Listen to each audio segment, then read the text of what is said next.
HOA parking Karen declares war on my spot. Cops had to get involved. My life took a major turn last summer. After years of renting in bustling cities, I, Ethan Hayes, finally saved up enough to buy my very first condo. It was a cozy two-bedroom unit in a modern, newly built complex in a quiet suburb. It wasn't huge, but it was just right. And the best part? It came with a clearly designated parking spot in the underground garage. My spot, B17. Just a tiny square on a floor plan, but to me it represented pure freedom. I still remember the thrill of getting my keys. I spent hours poring over the purchase agreement, especially the sections on parking. As a tech project manager, I know the importance of reading the fine print. My parking spot was clearly numbered on the floor plan, and I double-checked it in the contract. Everything was crystal clear. The complex had a homeowners association, HOA, but I didn't give it much thought. I'd heard plenty of horror stories about overbearing HOAs, but initially things seemed pretty chill. The rules mostly revolved around keeping up appearances, managing the pool, and the gym. Basically, as long as you weren't painting your balcony hot pink or turning the hallway into a personal jungle, you were good to go. The parking situation was the only tricky bit. The garage was spacious, but visitor spots were scarce and always seemed to be full. This forced some residents to park outside, sometimes in non-designated areas. I knew it was a potential headache, but I figured at least I had my own spot. I'd been moved in for about 2 weeks. Things were going smoothly. I was busy unpacking and getting to know the neighborhood.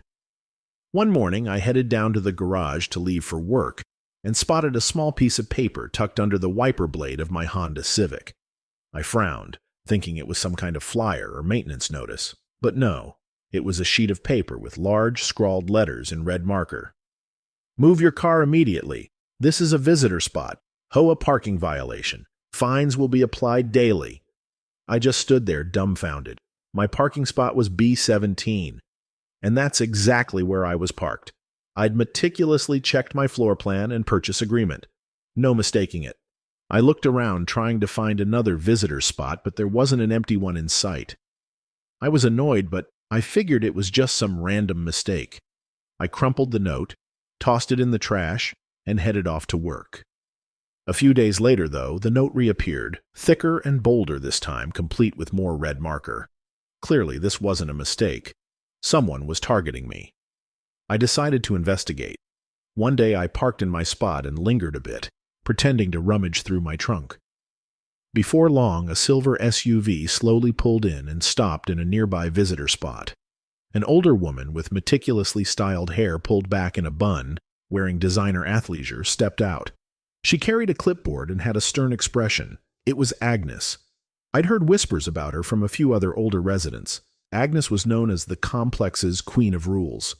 She wasn't just on the HOA board. She considered herself the unofficial overseer of everything, especially common areas like the lobby, gym, and the parking garage. Agnes spotted me and strode over. I decided to confront her. "Hi," I said, trying to be polite. "I think there's a misunderstanding about my parking spot." She squinted at me as if I were some kind of pesky insect. "You're new, aren't you? Unit 305? "Yes, that's right." "I've seen your car parked here numerous times," she stated, her voice icy. "This is a visitor parking spot. You are not permitted to park here." "Ma'am, this is my assigned spot, B17. I purchased it with my condo. I have the paperwork to prove it." She snorted disdainfully. "Paperwork? I've lived here for 20 years. I know every parking spot in this complex. This has always been an overflow visitor spot for the pool area. You need to move your car. It's an HOA rule." She even added, "If you don't move it, I'll have to report you to the board, and you'll face heavy fines and potential towing." I took a deep breath. "Ma'am, I'm not breaking any rules. I'm just parking in my own designated spot." She stared at me for a moment, then turned on her heel and walked away, leaving me feeling frustrated but also determined. I knew I had just met a genuine Karen. After that confrontation, Agnes escalated.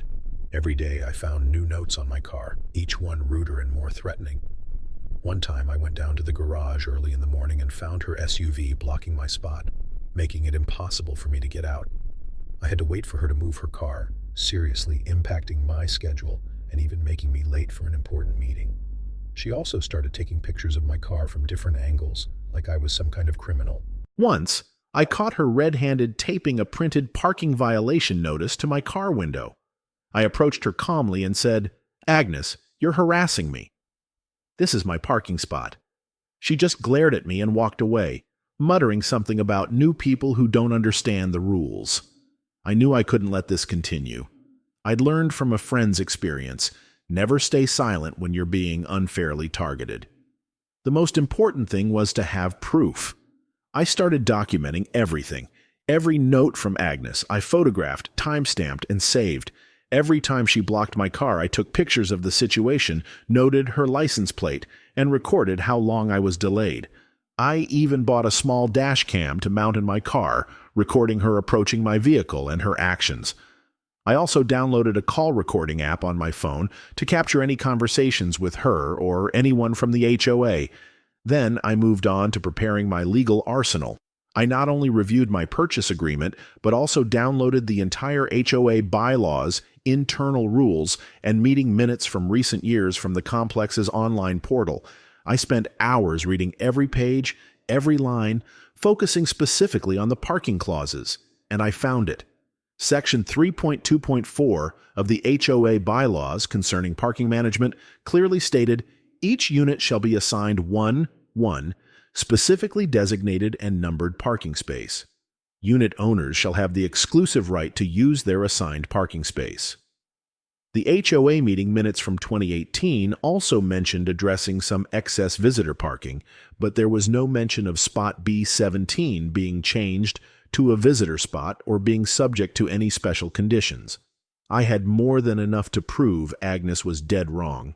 First twist. As I dug deeper into the old meeting minutes, I stumbled upon something shocking. In 2015, Agnes, in her capacity as HOA treasurer and the most senior board member, had submitted and approved a proposal to optimize some visitor parking spots and detailed a plan for reallocating certain spaces. And in that very document, there was a detailed diagram which she had signed, confirming that spot B17 was the private parking spot for Unit 305. She had signed off on it. This wasn't just a misunderstanding of the rules. It was a deliberate disregard for a document she herself had approved. I tried to resolve it internally one more time.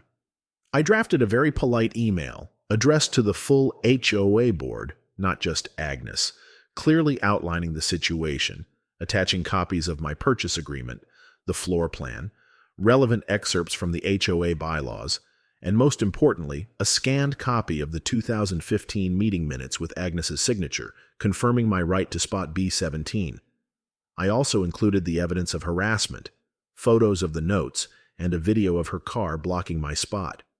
I concluded the email by expressing my desire to resolve the issue peacefully and requesting the board clarify the situation to prevent future misunderstandings, emphasizing that the harassment had begun to cause me financial and emotional distress. The response was sluggish. About a week later, I received a generic email from the HOA secretary stating they would look into it and encouraging me to try to reconcile with other residents. Clearly, they were trying to avoid a confrontation with Agnes. I knew I needed a more direct approach. Knowing the HOA wouldn't act unless pressured, I decided to escalate. I requested a meeting with the HOA board to discuss a serious issue concerning resident harassment and misinterpretation of HOA rules involving official board-approved documents. My request was granted, and a meeting was scheduled for the following Tuesday evening.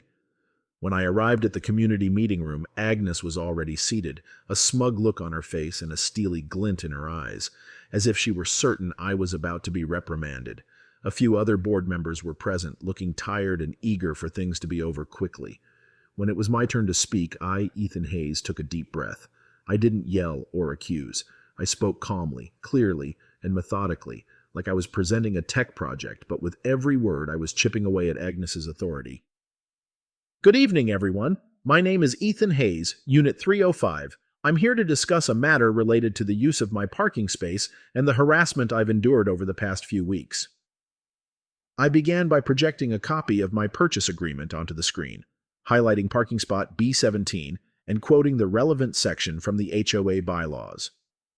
As you can see, parking spot B17 is clearly designated for my unit, and I have exclusive use of it. Then I moved to the core, the evidence. I projected my photos and videos. These are the notes I've consistently found on my car, I said, showing the handwritten notes from Agnes. And these are images of Agnes's car blocking my parking spot on date 1 and date 2, obstructing my commute and causing me to be late.